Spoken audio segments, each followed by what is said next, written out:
inicio a la edición de esta semana de su programa Síntesis. Hoy tenemos un programa especial, le hemos pedido a Andrés Terrero que nos acompañe en el programa de hoy, ya que necesitamos un poquito de refuerzo, ¿verdad que sí? Para nosotros es un honor contar en el estudio con la presencia del doctor Rafael Alburquerque, ex vicepresidente de la República, miembro del Comité Político del Partido de la Liberación Dominicana y una de las personas que creemos que tiene por sus conocimientos y su experiencia mayor dominio de todos los temas nacionales y políticos en este momento. Bienvenido a Síntesis, vicepresidente. Pues muchísimas gracias por la invitación y dispuesto aquí a contestar la pregunta, tanto tuya como la que me haga Andrés. Y muchísimas gracias, es un honor para mí estar con ustedes. Muchas gracias. Gracias. Iniciamos con la parte política y necesariamente queremos su opinión sobre el proceso en sí que ha vivido la República Dominicana con esto de los cambios. Tenemos una nueva ley de partidos, ahí hemos vivido estamos viendo problemas internos en los partidos a raíz de esa ley, de poder tener elecciones abiertas, elecciones cerradas en cuanto a las primarias. Háblenos un poquito de su opinión de cómo quedó ese producto terminado de la ley de partido y cómo usted lo ve con relación al futuro de la democracia de nosotros los dominicanos. Mira, no bastan en política las buenas intenciones. Como ya se ha dicho, el pueblo lo dice, de buenas intenciones está empedrado el camino del infierno. O sea, evidentemente había que regular a los partidos políticos, hay un sentimiento de toda la población de que es necesario una regulación más estricta de los partidos políticos, evitar las campañas largas, evitar gastos excesivos. O sea, había toda una manifestación a nivel de pueblo de que había que regular la vida de los partidos políticos. Y yo creo que se ha logrado con esta ley, bueno, hay avances con esta ley, pero no hay duda de que uno de los aspectos más controversiales ha sido el aspecto del método de selección de los candidatos a cargos populares. Hay algunos países, muy pocos países de América Latina que tienen el método de las primarias abiertas. Las primarias abiertas significa que la selección de los candidatos a cargos populares pues será de todo el pueblo, no solamente de los miembros del partido. Y los partidos son, lo ha establecido el Tribunal Constitucional, aunque de interés público, asociaciones privadas que se rigen por sus estatutos. De manera que una ley no le puede imponer el tipo de primaria. En Uruguay, por ejemplo, son primarias abiertas, simultáneas y obligatorias, pero tuvieron que modificar su constitución para ello. Tuvieron que modificarla y en la constitución se establece esa modalidad. En Argentina, cuando se estableció por ley este sistema, el Tribunal Constitucional lo declaró inconstitucional el sistema. Y entonces los partidos, todos a unanimidad, lo asumieron y por eso existe en Argentina. Entonces, el planteamiento que hizo tanto el doctor Leonel Fernández como otros juristas fue, bueno, señores, esto es inconstitucional, esto tiene que ser aprobado por las estructuras básicas de los partidos. Y al final el Congreso, con el apoyo del PRM, acordó un sistema que es único en el mundo, es típico ahora de la República Dominicana. Primero, que cada partido seleccionara su método de selección, o primarias abiertas, o primarias cerradas, o asambleas de delegados, o encuestas incluso. Entonces, cada partido lo escoge. Perfecto. Eso quiere decir que cada partido en sus estatutos tiene que establecer cuál es el método de selección. Pero entonces insistieron y le agregaron un parrafito. Bueno, que esa decisión la tomaran las cúpulas de los partidos. Y ahí hay una violación constitucional, porque no corresponde a las cúpulas de los partidos aprobar o modificar estatutos, corresponde a las bases de los partidos el modificar, aprobar y modificar los estatutos. Inclusive vemos en algún caso, yo creo que también sin precedente, que se está dando en estos días de que posiblemente uno de los partidos, el PRM, tenga un híbrido. O sea, que tome primarias cerradas simultáneas para la candidatura presidencial y que en algunas posiciones de otro tipo, entonces se vayan por elección, se vayan por asamblea, que ellos lo propondrán ahora esto. Bueno, el reglamento de aplicación de la ley lo prevé. La ley no lo prevé, pero el reglamento que ha elaborado la Junta y que le propuso a los partidos, que no está aprobado todavía. Que todavía no está aprobado, prevé que cada partido puede escoger diferentes métodos.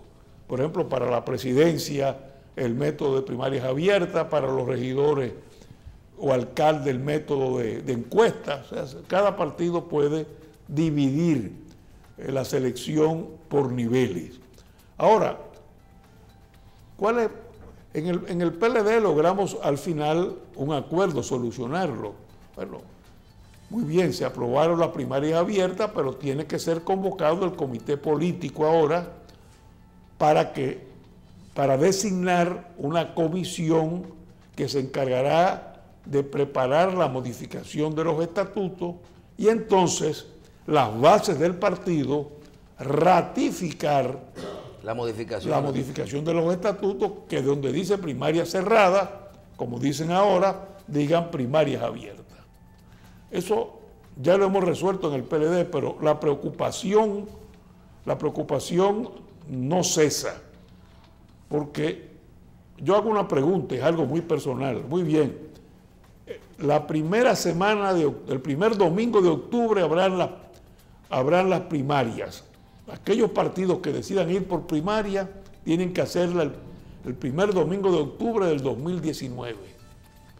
El PLD ha aprobado primarias abiertas. Si ahora el PRM aprueba primaria cerrada, yo pregunto, la ley dice primaria simultánea. Correcto. ¿Para qué dice la ley primaria simultánea?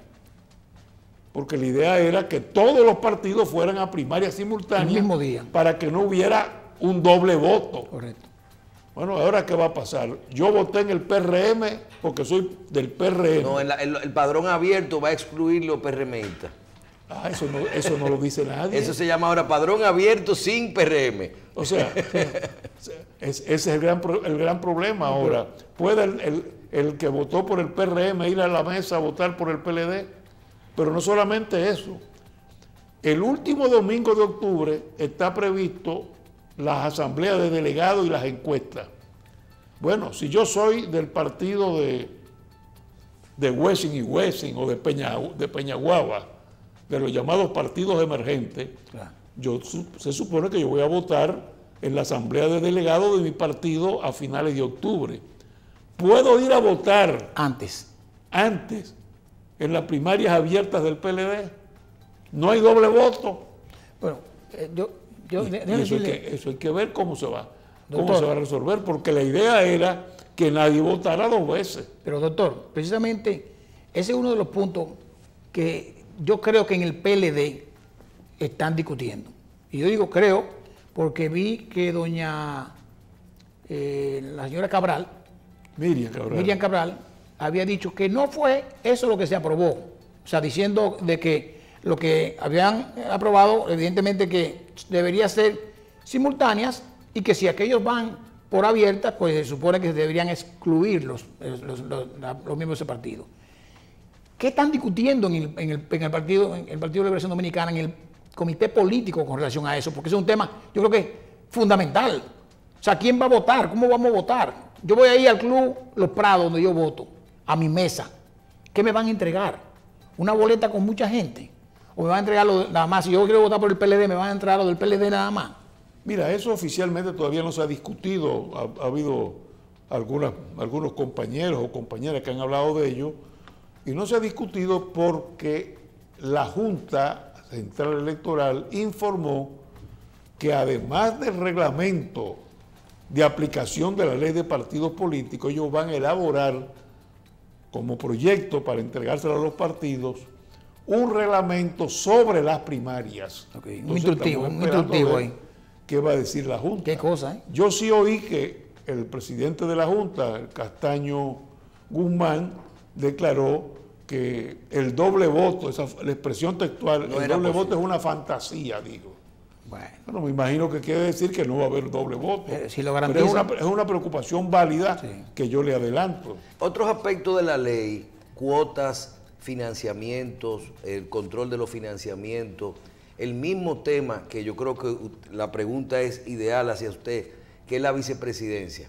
La ley de partidos nueva no habla de que todo deroga las leyes anteriores, que es la que dice que el candidato a la vicepresidencia lo eligen según los estatutos de los partidos, o lo designan, o lo cogen, ¿no? o lo escogen, y deroga la ley, pero a su vez dice que todos los candidatos a puestos electivos deben de someterse a esos procesos. Por ejemplo, la figura presidencial, al financiamiento, a las cuotas, ¿cómo usted se siente ya después de ver este producto? ¿Mejoró nuestro sistema?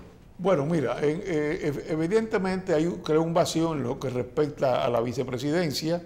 En los estatutos del PLD se dice claramente que es como debe ser. Yo creo que el presidente debe escoger su compañero de fórmula. Claro. No que las bases de repente le impongan un compañero de fórmula. Sí. Te lo cuento como anécdota, a ustedes sobre todo que son jóvenes. En la primera convención que hizo el PRD acá en el año 61, para las elecciones del 62, en la convención se eligió a Buenaventura Sánchez como candidato a la vicepresidencia, con Juan Bosch de candidato a la presidencia. Y al otro día de esa elección, Buenaventura Sánchez declaró que él sabía que eso iba a suceder, porque cuando él nació allá en San Juan, un brujo le dijo a su mamá que él iba a ser presidente de la República. Ay. Y Juan Bosch dijo, yo con ese hombre no voy porque me mata. Claro. Hubo que cambiar. Él había que dicho que era vicepresidente. Y Pero entonces cogieron a González Tamayo. Entonces hay esos problemas. El presidente debe estar acompañado de alguien de su confianza. Pero la ley no dice nada, como tú dices, Micho. luego de que usted fundara el PLD con Juan Bosch en su momento y haciendo una parte, usted fue candidato con él a la vicepresidencia también. 2 veces, en el 78 y en el 82, sí. Bueno, pues ese es un vacío de la ley que hay que ver, tal vez se pueda llenar ahora con la ley del régimen electoral. Si sale. Si sale la ley. Bueno, si sale. Porque todavía no se sabe. Pero realmente le correspondía a la ley de partido establecerlo. Y en cuanto a las finanzas, que es la pregunta fundamental, yo creo que se ha adelantado. Las campañas han sido muy costosas en el país. Aquí se establece, la ley solamente habla de la pre-campaña, porque se supone que es una ley que rige solamente los partidos políticos. De manera que en la ley electoral habrá que completarlo y establecer también límites a los gastos de campaña ya electoral. Ahora hay límites solamente. O sea que esos porcentajes que dice ahí que da 600 millones para la candidatura presidencial. Es para la pre-campaña. Todavía eso es para la pre-campaña. Para la pre-campaña solamente. O sea que eso es una locura lo que hemos establecido. Sí, eso es y de no aprobarse la ley electoral, entonces no hay control para la elección presidencial. No habiendo ese control para los gastos de campaña. Pero fíjate, yo no digo, yo creo que ha habido un avance, pero no hay duda de que es una ley muy deficiente. Tienen un periodo que lo establece ahora el reglamento, un periodo que se llama periodo anterior a la pre-campaña, que es una especie como de periodo de exploración para yo saber si puedo lanzarme o no en la pre-campaña como precandidato. Bueno, es lógico, se prohíbe durante ese periodo de exploración, se prohíbe toda publicidad. Publicidad de radio, publicidad de televisión, publicidad en las vallas, perfecto. Pero después no hay nada. Pero también prohíbe la publicidad de los stickers en los carros, de los t-shirts, de las camisetas, de las gorras. Bueno, y uno se pregunta, bueno, ¿y si yo quiero ponerme una gorra apoyando un eventual precandidato? ¿Me la van a quitar en la calle? ¿Cómo van a aplicar esa parte de la ley? Si tengo una camiseta, me van a decir, quítesela, y me quedo sin camiseta en plena calle. Y las redes sociales, y también las redes sociales. Sí, son cosas absurdas. Yo pego un afiche de alguien de mi simpatía en mi casa, lo van a quitar. O sea, está muy bien, prohíba la publicidad en la radio, en la televisión. O lo mismo, vicepresidente, que nos pasó a nosotros, por ejemplo, cuando comercializábamos béisbol, que un día un banco trató de hacer negocio para usar las marcas de los equipos, el Licey, el Escogido, las Águilas, para su publicidad. No se llegó a un acuerdo y entonces ellos hicieron una campaña que decía: apoya a tu equipo preferido, de béisbol, con guantes, con pelota, con rojo, con azul, hacían diferentes colores y realmente no mencionaban a nadie. Colores, pelota y tu equipo preferido. Y vamos al play y todo eso. Uno ve también a través de los movimientos y de los apoyos que no tampoco están regulados.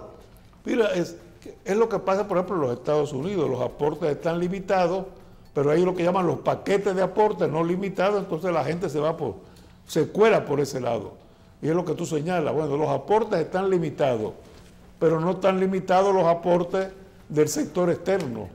Entonces, ¿qué resulta? Que muchos de los aportes irán al sector externo, porque no está regulado el sector externo. Entonces, aportes irán al sector externo y el sector externo dirá: yo estoy apoyando a tal candidato, y hará la publicidad de ese candidato, pero con el sector externo. Bien. Yo creo que, ya te digo, Michelle, es un avance, pero fue muy deficiente la ley, muy deficiente. Doctor, ya la ley está y lo que estamos esperando es que se resuelva con los reglamentos. Vamos a lo interno del PLD. Mucha gente dice que en el PLD hay división porque hay dos facciones que se disputan el control. Yo pienso que lo que hay es democracia. Democracia porque todo el mundo puede aspirar. Hasta ahora, excepto una persona. Que hay un impedimento constitucional para el presidente de la República en un párrafo transitorio de la Constitución que le aplica a él porque en verdad le aplicaba a él la anterior Constitución. Sin embargo, hay un debate y hay un dilema. El presidente Leonel Fernández, que es el presidente del PLD, aparece puntero en todas las encuestas. Y hay un grupo que habla y motiva una reelección presidencial para modificar la Constitución. ¿Hasta qué punto usted entiende que eso puede ser posible? Primero, que se modifique la Constitución. Segundo, de que el expresidente de la República, Leonel Fernández, esté seguro que va a avanzar por encima de lo que sea. Él dice: bajo cualquier circunstancia, es para adelante que vamos. Yo no entiendo muy bien el mensaje, pero ok. Pero muy bien. ¿Qué usted cree que va a pasar con eso? Mira, yo creo que lo que respecta a la posibilidad de una reelección, la primera posibilidad hubiera sido una interpretación de la Constitución. Se intentó la nulidad del artículo transitorio y yo creo que ya hay una sentencia del Tribunal Constitucional muy clara, muy categórica, señalando de que incluso sería un golpe constitucional que un tribunal pudiera interpretar la Constitución. Entonces la única vía que queda es el Congreso Nacional. Y lo dice la sentencia del Tribunal Constitucional, la Constitución no se puede interpretar, hay que modificarla y la modificación le compete a la Asamblea Nacional. Pues sí. O sea, hay que ir al Congreso y la reunión conjunta de ambas cámaras modificarla. Yo entiendo y conozco bien al compañero Danilo Medina, incluso cuando se aprobó esa reforma en el 2015, en el Congreso que lo ratificó como candidato, no solamente lo prometió frente a las bases del partido, sino que juró ante Dios que él no intentaría modificar de nuevo la Constitución de la República. Entonces yo tengo que atenerme a esa palabra, es una palabra que él ha dado.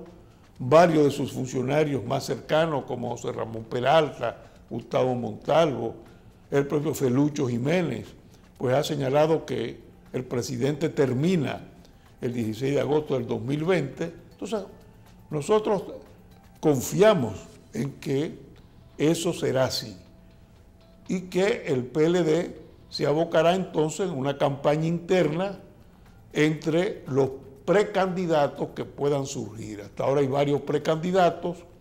Leonel Fernández todavía no ha decidido, se están recogiendo firmas para decirle que se quiere que él sea el candidato del PLD para las elecciones del 2020. Entonces será, bueno, la selección en el partido para determinar quién va a ser el candidato. Entonces yo creo que hay la suficiente madurez, tanto de parte del presidente Danilo Medina como del presidente Leonel Fernández, de trabajar y luchar por mantener la unidad del partido. Y que las diferencias que puedan existir, como de hecho existen, no se va a tapar el sol con un dedo, pues esas diferencias puedan superarse, puedan llegar a acuerdos, como pasó ahora el sábado 27 del pasado mes, para beneficio no del PLD ni de ellos, para beneficio de una República Dominicana que ha visto un avance, un progreso y un desarrollo durante los gobiernos del PLD. Yo quizás estoy un poco confundido, porque usted dice que el presidente del partido, Leonel Fernández, no ha decidido. Sin embargo, el presidente dijo cuando se refirió en una reunión en el Palacio de Deportes con militantes o dirigentes que no había marcha atrás y que su propósito era llegar a la escalinata del Palacio Nacional. Y ahí le pregunto, ¿cómo usted interpreta lo del eslogan de bajo cualquier circunstancia es para adelante que vamos? Bueno, cuando habla de cualquier circunstancia para adelante que vamos, lo que es lo suficientemente amplio en el sentido de que no se está refiriendo a él, sino se está refiriendo al país. En cualquier circunstancia es para adelante que vamos, es decir, vamos a seguir trabajando por el país, vamos a seguir luchando por el progreso, por la justicia social, por la resolución de los males que aquejan a la población. Eso lo resume el eslogan. En cuanto al otro, que es de no dar marcha atrás, evidentemente se le está pidiendo que sea el candidato y como tal tiene que dar una respuesta. Pero no ha oficializado, vamos a decir, su candidatura como lo han hecho los otros compañeros, que me parece muy bien. Ojalá que haya más candidatos. Él gana como quiera, abierto y cerrado, o sea, él ya lo marcó. Sí. En todas estas discusiones recientes, a raíz de la ley de partido, de la posibilidad de la reelección y todo esto, usted, miembro del comité político, independientemente de las tendencias o de todo eso, se sabe muy bien que sus posiciones ahí siempre van primero el Partido de la Liberación Dominicana. ¿En algún momento, vicepresidente, usted vio o tuvo temor de que se dividiera el partido con estas diferencias? Porque muchas veces uno ve en la calle o ve a algunos miembros del comité político que manejan posiciones públicas de los conflictos internos y se preocupa y dice, puede haber una división del partido y todo esto, pero al final o encuentras un acuerdo en Metro Country Club o encuentras que se levantan la mano los tres y hacen un acuerdo. No es importante que tú estés de acuerdo con la Constitución, no con la Constitución, que sea así, o que haya que hacer refrendar los estatutos o no, y todo el mundo está peleando y al final se ponen de acuerdo. Ese acuerdo que se ve público, usted lo siente así y entiende que al momento de cualquier candidato, de lo que sea que pase, el PLD se mantendrá unido, que es la única forma que puede ganar las elecciones en el 2020. Por supuesto, nosotros estamos todos conscientes que la única forma que podemos ganar las elecciones en el 2020 es manteniéndonos unidos, y por esa razón la madurez tanto de Leonel Fernández, de Danilo Medina, de la propia madurez de los distintos miembros del comité político, procuramos llegar a un entendido.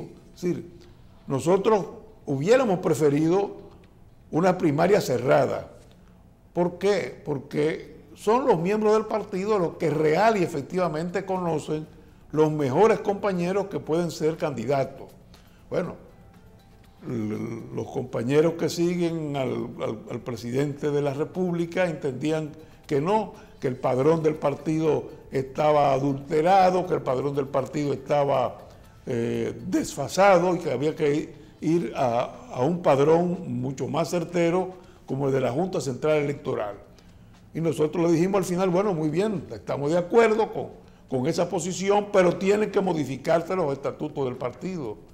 Y la modificación de los estatutos del partido le corresponde a la base, no al comité central. Entonces, bueno, para llegar a un acuerdo, para llegar a una concertación, cada parte tiene que ceder. Entonces, bueno. O sea, ¿usted en ningún momento tuvo duda de una posible división de las dos tendencias? No, no es que no haya tenido duda, uno siempre tiene la duda de que, bueno, hasta qué punto un choque pueda incendiar la pradera, pero tratamos siempre de buscar una solución que pueda satisfacer pues, las aspiraciones, los intereses y sobre todo las preocupaciones jurídicas de cada parte. En el caso nuestro, y Leonel Fernández lo dijo, a nosotros no nos importaba tanto las primarias cerradas o abiertas. A nosotros lo que nos importaba era defender la Constitución de la República. Y en eso vamos a seguir, defendiendo la Constitución de la República. Porque entendemos que una democracia solamente se sostiene cuando se respeta la Constitución de la República. Y por eso se buscó una alternativa. ¿Ustedes la quieren abierta? Bueno, pues Leonel puede ganar y va a ganar como quiera, abierta o cerrada, pero vamos a respetar las formas legales. Hay 8 recursos de inconstitucionalidad en el tribunal de diferentes sectores.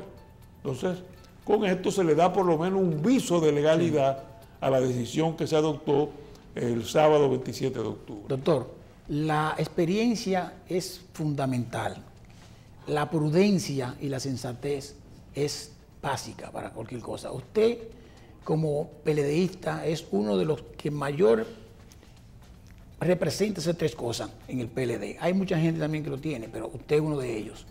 Y tuvo una experiencia, y por eso es buena la pregunta de Michelle, porque usted tuvo cuando Juan Bosch se fue del PRD y formó un nuevo partido, que la gente decía, bueno, pero se va con 60 y pico de años a formar un partido nuevo, ¿qué va a hacer? Y se dice siempre que se va, no triunfan. Usted en un momento determinado también salió del PLD y volvió. Esa experiencia combinada con la prudencia, real efectivamente usted mirando la situación ahí en el comité político, sabe que eso se puede dar y que si alguien decide irse, y la gente piensa siempre que se va a ir el Leonel Fernández, porque tiene minoría en los órganos de gobierno, diríamos órganos de partido, ¿qué pasaría? Porque dice por ahí un eslogan, o no un eslogan, no. Un dicho. Que el árbol quiere calma, pero el viento no lo deja. ¿Qué pasaría? Mira, yo creo que nosotros apostamos por la unidad del partido, vamos a seguir luchando por la unidad del partido y esperamos, y Leonel lo escribió el día antes en un artículo bien extenso en el Listín Diario, que prime siempre la razón y la sensatez. Por lo que dijo Michelle hace un momento, estamos conscientes de que divididos nos vamos del poder.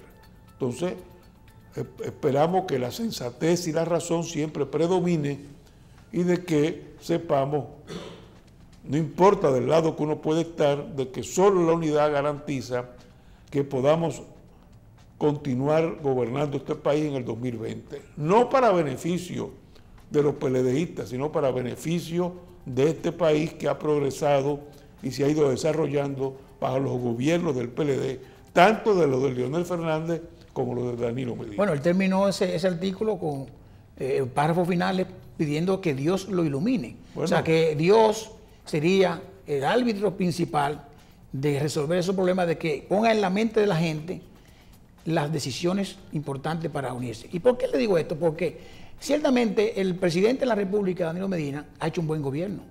Y eso es bueno para el PLD. Claro. Entonces, como ha hecho un buen gobierno, pues su gente que está al lado de él dice, pero ¿por qué no seguir? Bueno, pero la Constitución, bueno, pero está bien, no piensan en la parte estructural sino que vamos a modificar porque tenemos que seguir. Mira, muy brevemente, Barack Obama hizo un gran gobierno en los Estados Unidos y no se religió por lo que él mismo dijo. Bueno, yo pudiera seguir, pero la Constitución me lo prohíbe. Entonces, esa es la misma situación. Los tercer periodos siempre son muy traumáticos. Hubo trauma en el periodo, aquí en la República Dominicana, 74-78, con el tercer periodo de Balaguer, fue traumático. Claro. Al final ganó el PRD en el 78. Claro. En el año 94, era el periodo 94-98. Fue cortado, ¿sabes? Y fue recortado, hubo trauma. Entonces, siempre son traumáticos los terceros periodos, y eso, pues, lógicamente implicaría una nueva reforma a la Constitución. Y yo creo que, por eso lo decía hace un momento, la democracia se sustenta en la Constitución. La Constitución prohíbe la reelección. Y la Constitución son los límites al poder. Así. No solamente es el otorgar las libertades públicas a los ciudadanos, sino también saber cuáles son las restricciones y los límites que tiene ese poder. Hemos hecho un gran gobierno y yo creo que eso es lo que nos va a permitir continuar en el 2020. Pero tenemos que estar conscientes de que hay un límite y los mismos compañeros que incitan a la reelección deberían darse cuenta de ello, de que la Constitución hay que respetarla. Se ha mencionado la posibilidad, en el caso de que sigan las pretensiones de algunos sectores del PLD de buscar la reelección, de hacer una reforma a la Constitución aprobada por el partido, un consenso entre, sobre todo, su comité central y su comité político, que apruebe la reelección o que habilite al presidente para un periodo, Danilo Medina, para un periodo posterior al 2020. Y tratar de hacer esto en este momento, de buscar esta solución. ¿Se ha conversado eso? Yo creo que ese es un tema para hablarlo en estos momentos, porque el problema nuestro es precisamente de una defensa de la Constitución. Entonces, una reforma de esa naturaleza van a decir, bueno, pero ¿y qué son estos dirigentes nacionales, estos dirigentes políticos? Lo que les interesa es únicamente la presidencia de la República. O sea, sería desdecirse mucho de la obra de gobierno que nosotros hemos hecho. Bien. Señor vicepresidente, con su permiso, vamos a una pausa. Regresamos inmediatamente.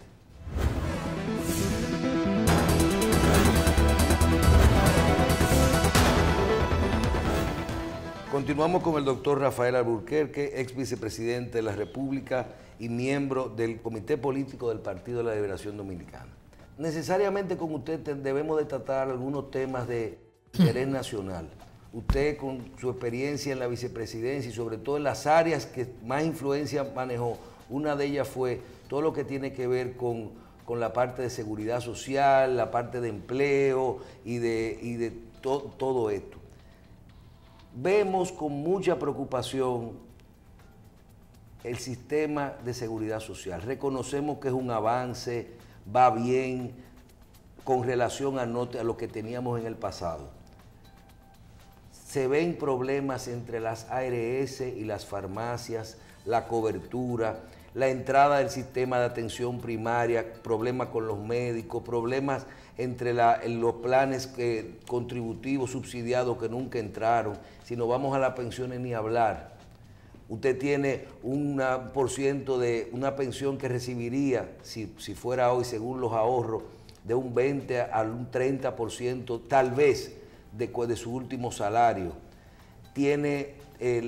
Realmente no tiene seguro médico si se va a pensionar.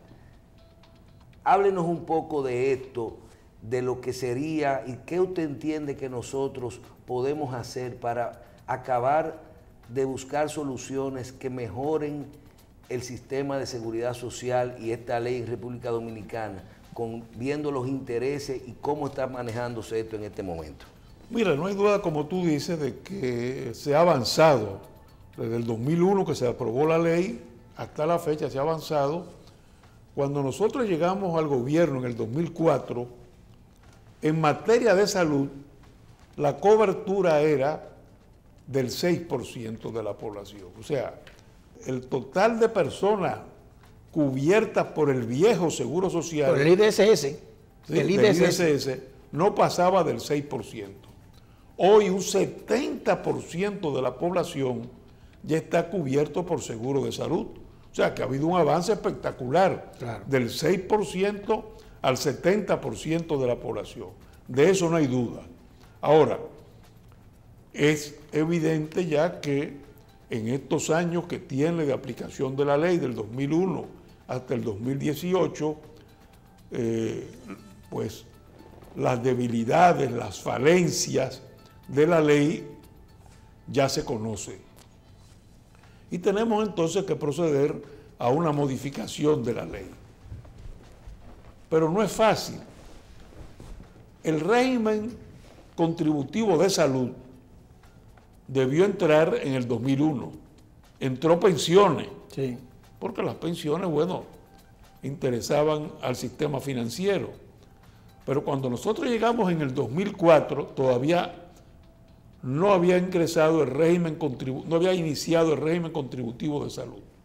Y el presidente Fernández me pidió que me hiciera cargo del asunto. Y a mí me costó 3 años el poder lograr algún acuerdo para que en el 2007 comenzara a funcionar el régimen contributivo de salud. En el 2007, 3 años después. ¿Qué quiero decir con esto? De que son muchos los intereses y realmente en esto tiene el gobierno que tomar la iniciativa y decir, bueno, esta es la ruta que vamos a trazar. O ir a las partes, o ir a los diferentes sectores, pero al final el gobierno es el que tiene que tomar la decisión y decir, esto es lo que queremos y esto es lo que vamos a hacer. Porque de lo contrario va a ser muy difícil que se logre una concertación, sobre todo en salud, porque son intereses muy opuestos. Ahí tenemos ahora el caso de la atención primaria. La verdad es que no hay sistema de seguridad social que funcione si no es con la atención primaria.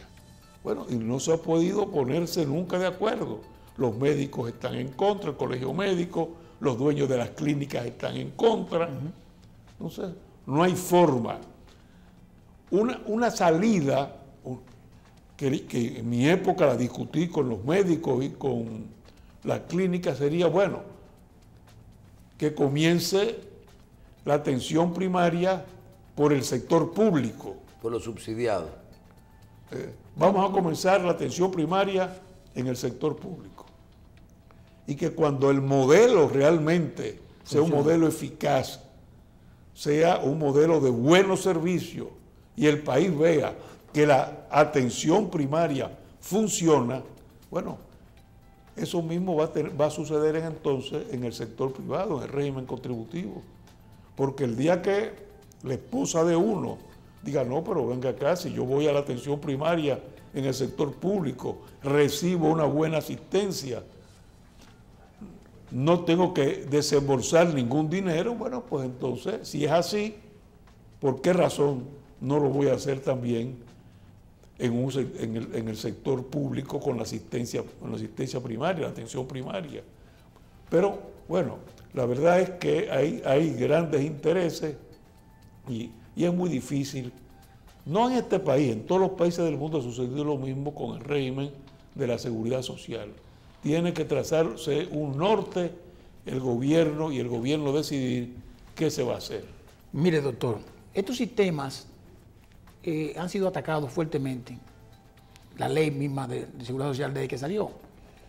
Teníamos un sistema de reparto del Estado Dominicano, que era lógicamente una parte de la población que trabajaba en el gobierno, y está todavía funcionando con algunas limitaciones porque ya no puede necesariamente entrar mucha gente. Sí. Y tenemos el de CCI, que yo creo que ha sido un buen sistema. Mire, si vamos a salud, hemos avanzado en 1000%, porque lo que es medicamentos, atenciones, enfermedades catastróficas a la gente, todo eso ha sido positivo. Lógicamente hay un conflicto de intereses, que es recursos financieros de una parte u otra, la cápita y todo esto que la gente protesta. Pero yo quisiera saber, en el punto de vista de pensiones, que usted es pro sistema de reparto, creo yo. Sí. Usted sabe que el reparto genera un gran déficit al Estado. ¿Sería conveniente cambiar de CCI a reparto en estas circunstancias? Mira, no hay duda de que el reparto tiene sus problemas, sus deficiencias, y es que en la medida en que la población va envejeciendo, hay más personas que reciben que las que cotizan. Correcto. Ese es uno de los problemas de reparto. Y por esa razón, en muchos países europeos se ha llegado a la conclusión de que por lo menos la parte de salud no sea financiada con cotizaciones del empresario ni del trabajador, sino que sea asumida por el Estado con los impuestos que paga la población. Ahora, pensar aquí en eso Difícil. queda mucho tiempo todavía. Difícil. Porque cuando tú tienes en España una presión tributaria de un 40%, aquí tenemos una presión tributaria 13 o 14. de un 13%, un 14%. Es muy difícil. Pero no hay duda de que el futuro de la seguridad social en todos los países del mundo en materia de salud es que sea financiada por la población en sentido general a través de los impuestos. Porque evidentemente grava mucho al sector empleador, al sector empresarial, una cotización tan fuerte. Sí. Y los mismos empresarios entonces se quejan. Eso es una cuestión que hay que verla. En materia de la capitalización individual, yo creo que tiene sus ventajas, pero no hay duda de que también ha tenido graves problemas tanto en la parte de salud como en la parte de pensiones. En Chile los trabajadores han ido a la calle por las bajas pensiones. Bueno, y ya desde el gobierno de Bachelet, de signo socialista, y este gobierno de Piñera, que el hermano fue el creador del sistema de capitalización individual, con Piñera, que ya de derecha hay una reforma ya al sistema de capitalización individual, buscando precisamente tal vez un pilar básico que me asegure a mí una pensión mínima. Y si yo quiero tener un mejor retiro, entonces, pero también tiene sus dificultades, tienes que crear una cultura del ahorro. Exacto, exacto. Y aquí estamos todavía muy lejos. Muy lejos. Ahora, mira, cuando se estableció el sistema en el 2001, en las discusiones previas, en el año 98, yo invité a Carmelo Mesa Lago, que es uno de los grandes especialistas en seguridad social, profesor emérito de la Universidad de Pittsburgh. Yo lo conozco. Y yo recuerdo, yo lo llevé al Senado, yo recuerdo la expresión de este maestro. Le dijo, miren señores, tienen que tener mucho cuidado con el sistema de capitalización individual. Él no estaba en contra, pero tienen que tener mucho cuidado con el sistema de capitalización individual en la República Dominicana. Y los senadores le preguntaron, ¿por qué? Dice, porque en la República Dominicana no existe un mercado de valores desarrollado. Claro. Y la capitalización individual no funciona si no es con un mercado de valores desarrollado. Entonces lo que van a hacer es sencillamente establecer un ahorro para el sistema financiero. Un ahorro que no va a tener retorno porque no va a haber inversiones, porque no hay mercado de valores en la República Dominicana. Bueno, esos son de los retos, señor vicepresidente, que nosotros tenemos que ver como lecciones aprendidas de Chile. O sea, ya sabemos que Chile comenzó a pagar pensiones del sistema. Nosotros nos quedan todavía como 10 años, un poquito más. ¿Qué cosas podíamos hacer, aunque no tenemos sistema? Todavía decimos que es incipiente el sistema de valores en la República Dominicana. Que comenzó en el 2000. Pero yo creo, y usted me corrige, que quizá el error fue que le prometimos a la gente una muy buena pensión. Le dijimos a la gente, usted va a tener un 70%, como le dijeron en Chile. No, le dijeron que usted va a tener una pensión, peor todavía, ni le fueron claros. Pero, ok, si me dicen, mire, usted la pensión que usted va a recibir es un porcentaje de su salario que puede estar entre un 40 y un 50%. Pero le dijeron un 70% y la gente dice, bueno, la esperanza de vida. Ahora, cuando yo llegue a mi edad de pensión, yo tengo menos gastos, que ya tengo más problemas de salud, que es un punto que lo tiene que resolver la ley. Pero tengo menos gastos, ya no tengo niños que atender, no tengo escuela que pagar.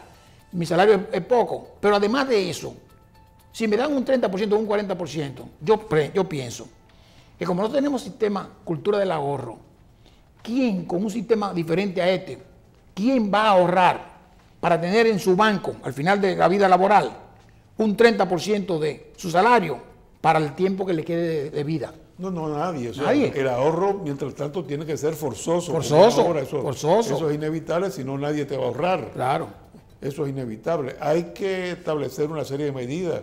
Yo vi en el almuerzo de la Asociación de Industriales de Herrera, como Arismendi, que fue de los que elaboró esa ley, pues proponía una serie de medidas. Creo que se pueden discutir esas medidas, Claro. pero no hay duda de que hay, por un lado, que limitar las ganancias excesivas de las administradoras de fondos de pensiones. Estuvieron bien cuando se hizo la ley, porque Sí. comenzaba en esos momentos. Y por eso comenzó en 30, por eso la complementaria. Ya son excesivas. Sí. Y hay que ver cómo se mejoran las pensiones, lo que va a recibir el trabajador, pero es un tema muy sensitivo, porque hablar en estos momentos de aumentar la cotización de empresarios y trabajadores Es difícil. es crear una situación de inestabilidad, como sucedió ahora en Nicaragua. Correcto. En Nicaragua lo que destapó, Fue eso mismo, el gran problema ha sido ese. de Ortega. Entonces, en eso hay que tener cuidado. Lo de la edad a mí no me preocupa tanto, porque a diferencia de Europa y de otros países, aquí no existe el retiro forzoso, lo que llaman los franceses el retiro, la jubilación guillotina, no Sí, existe. te tiene que ir, aquí no. Aquí no, que es un derecho de retirarse a los 60 años. Cuando usted quiera.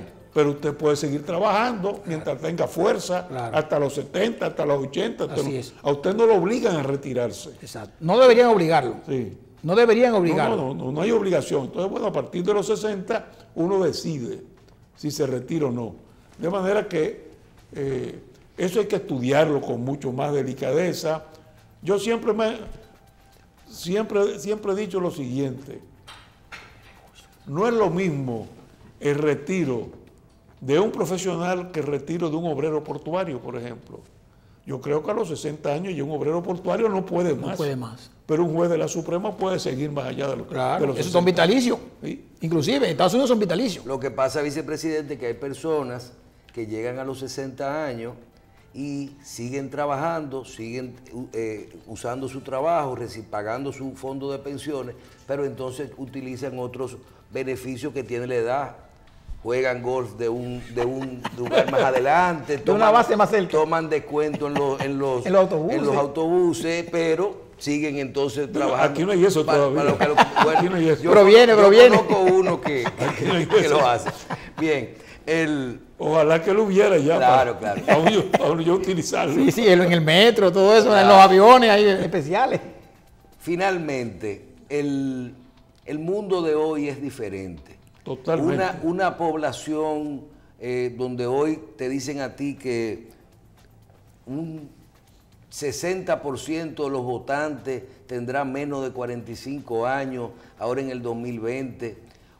El manejo de las comunicaciones es diferente, el internet, la capacidad de que la globalización de las noticias, los medios de comunicación, la transparencia, es un mundo complejo. El corazón de la auyama solo lo conoce el cuchillo.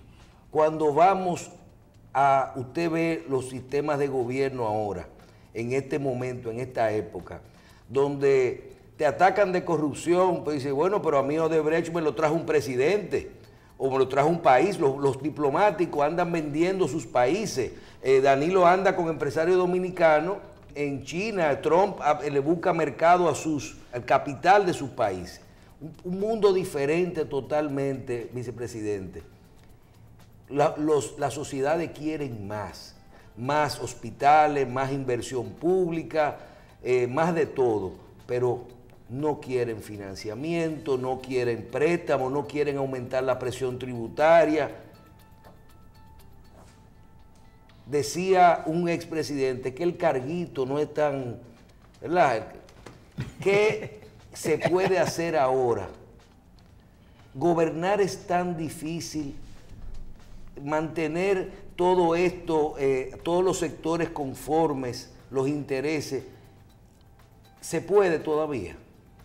Mira, y es un mundo ya muy complejo, pero yo no creo que sea tanto por el desarrollo tecnológico que hemos tenido. Pero la información sí, la gente sabe Pero todo. no hay duda de que la información, Abierto. toda la información que hay ahora, ya no somos solamente receptores, todos somos productores de noticias verdaderas o noticias falsas. Correcto. Entonces el mundo se vuelve obviamente mucho más complejo y mucho más difícil gobernar.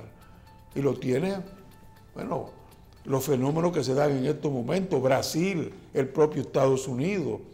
Entonces es mucho más difícil, un mundo mucho más complejo, porque ya no somos solamente pasivos en las noticias, ya nosotros también somos como ciudadanos hacedores de las noticias.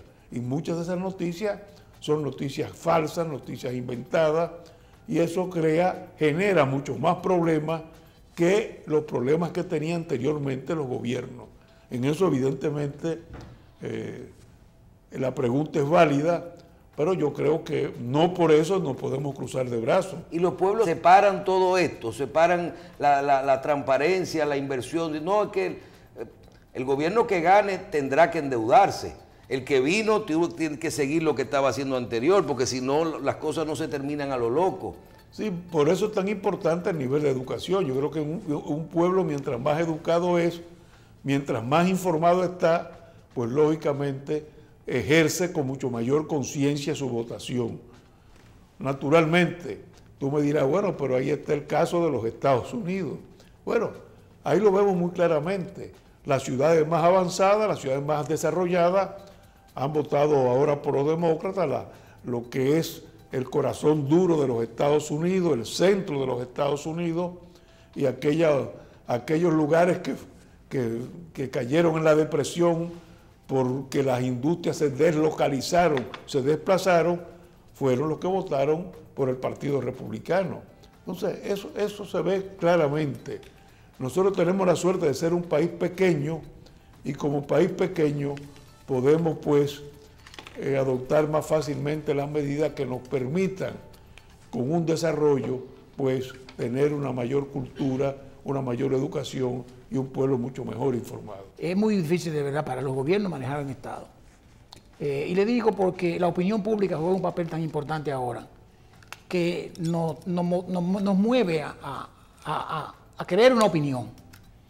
Y vemos casos como lo del reciente juicio de un asesinato de una niña embarazada, donde la opinión pública motivó a la gente a decir la sentencia es 30-20.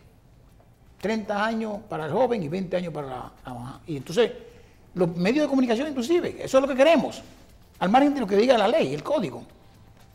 ¿Cómo uno maneja un tema como este tan delicado que ha creado tanto conflicto, este y otros, sociales, motivados porque le han dicho a la gente que eso es lo que hay, sin ser así? Mira, eso de lo que planteaba Michelle, cómo manejar situaciones como esta. Cuando yo me gradué de Derecho, la constante de todos los profesores era: los juicios se discuten en los tribunales. Claro. Ni jueces ni abogados tienen que hablar de los juicios. Yo todavía tengo tendencia, a mí a veces me preguntan, digo, no, yo no opino de eso. Correcto. Porque fue mi formación como abogado. Claro, claro. No opinar en la calle De un tema de justicia. de lo que uno tiene que opinar en el tribunal. Claro. Porque se corre riesgo también, y eso ha sido ya denunciado, de una justicia mediática. Correcto. Entonces, la presunción de inocencia se destruye totalmente y uno llega al tribunal ya culpable. Sí. Y el juez dice, bueno, yo no me voy a echar arriba esta canana. Y Exactamente. cuando viene a verte, te está condenando, no porque tenga pruebas, Por lo sino que dice la opinión, la presión. por la presión mediática que hay. Aquí hay abogados que le dicen a los medios la tercera instancia. Sí, entonces, no, ahora como tú, en aquella época no había YouTube, no había WhatsApp, no había Twitter, pero ahora tú no lo puedes limitar eso. No lo puede parar. Entonces, es muy difícil. Eso es lo que dice Michelle, son de las complejidades del mundo que nos ha tocado vivir. Así es. Y los avances serán Más. mucho más en un futuro muy cercano, Más complicado todavía. más complicado. Bien, doctor, queremos agradecerle de verdad su presencia en este programa. Realmente nos sentimos muy bien y le agradecemos mucho el que nos hablara de todos estos temas, porque con su objetividad siempre nos ayuda tal vez a tomar decisiones y a uno ver las cosas, realmente un panorama un poco más tranquilo. A veces uno ve problemas donde no lo hay y ustedes que han pasado por todo esto tal vez pueden darle a uno, yo diría que la fórmula mágica para poder tomar buenas decisiones. Esa no existe. Esa no existe. Muchísimas gracias, vicepresidente. Yo también quiero agradecer a Michelle que me haya dado la oportunidad de compartir con usted, doctor, esta interesante entrevista. De verdad que su sapiencia y de verdad su experiencia y además su hombre de bien nos da a nosotros la oportunidad de hacer un mejor programa. Gracias. Yo creo que le deseamos mucha salud, doctor. Muchas gracias. Mucha suerte y esperamos que todo siga bien en el PLD para el partido y para el país. Dios te oiga. Bien, muchísimas gracias. Nos acompañó el doctor Rafael Albuquerque, ex vicepresidente de la República, miembro del Comité Político del Partido de la Liberación Dominicana. Le damos las gracias a ustedes por su audiencia de esta semana.